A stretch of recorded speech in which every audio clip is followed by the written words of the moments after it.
Mr. Sammy told me a real rate international for us in his opinion is just north of $4. Frank, didn't we say that it would be somewhere between $3.86 up to $4.25? Of course it's only an opinion by Mr. Sammy and me, but we both know Mr. Sammy's information has always been spot on. You are so close. Everybody should be going, come on Iraq. Come on World Bank.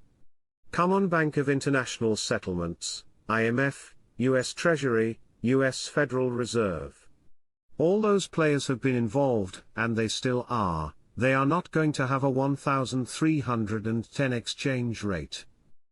They're going to move to a real effective exchange rate based on fundamentals based off their non-oil products, non-oil revenues that will exceed in many cases oil output.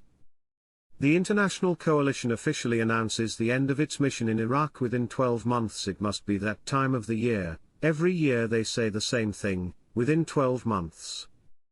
The government-owned Iraqi Dinar Bank announced on Friday that it has collected more than 4 trillion dinars electronically for the benefit of 700 government departments. The total amounts that were settled and collected for the benefit of those government departments and deposited in their accounts at Iraqi Dinar Bank amounted to more than 4 trillion dinars. The 23rd of June 2011, the Central Bank of Iraq announced it is planning to delete zeros from the Iraqi dinar, and add Kurdish to the Arabic text on the notes. Said the advisor of Iraqi Central Bank Governor Mothahar Mohammed Saleh, the project of deleting zeros is complete. It will be submitted to the central bank's administration in the next session. Then, it will be passed to the Ministerial Council before presenting it to the Parliament for vote. The mechanisms of changing the currency will be gradual.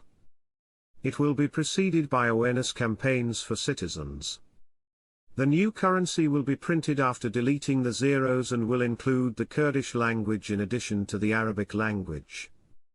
It will bear as well photos of Iraq's civilizations and patrimony, in addition to symbols of Iraqi intellectuals and figures. There have been similar reports of revaluing the dinar since 2007, but to date none have come to fruition. The market economy is coming together. The World Bank is addressing Iraq is moving toward a market economy. That means, at some point, could be any day, any time, they're going to have to go into the international world. Bank guy Mr. Sammy still thinks maybe by the end of the year, but he's hoping November now. Frank, my position has not changed. We feel this will be done this year. The evidence, action, mechanism that is needed for the new exchange rate and the lower notes to be introduced will all occur this year.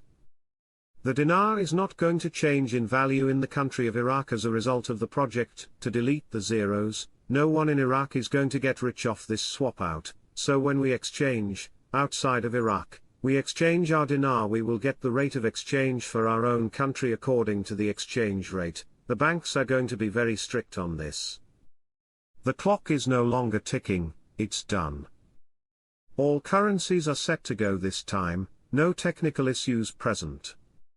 World Bank issues optimistic report on Iraq, points to major transformation. Quote, the World Bank issued report, which indicated that Iraq is witnessing a major transformation in improving the business environment, noting the progress made by Iraq in vital areas such as regulatory frameworks, public services, and operational efficiency.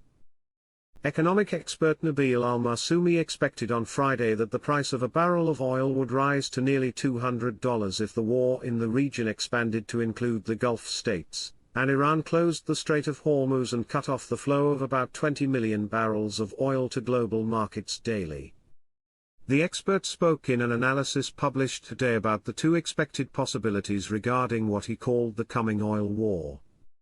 He said that the first of them is that Israel will target the Iranian oil export outlets, especially Karg Island, through which 90% of Iranian oil exports pass.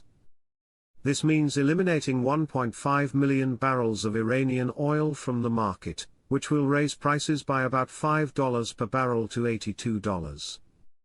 He added, but it will lead to cutting off the most important sources of Iranian funding, and in this case we will face several scenarios. The first is that OPEC Plus will intervene and cancel voluntary and mandatory production restrictions, which will provide sufficient oil supplies to compensate for the loss of Iranian oil, indicating that this will lead to a decrease in prices and their return to the $70 mark. He addressed the second possibility, saying, "The war may extend to include oil pumping and export stations in the Gulf, which may negatively affect Gulf oil exports, especially Saudi oil exports, which will push oil prices above $100 per barrel."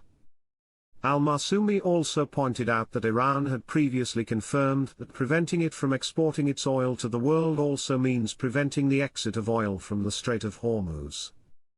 If Iran closes the Strait of Hormuz, this means cutting off about 20 million barrels per day of global oil supplies, which will push prices to $200 levels, in addition to negatively impacting Gulf gas shipments that pass through the strait.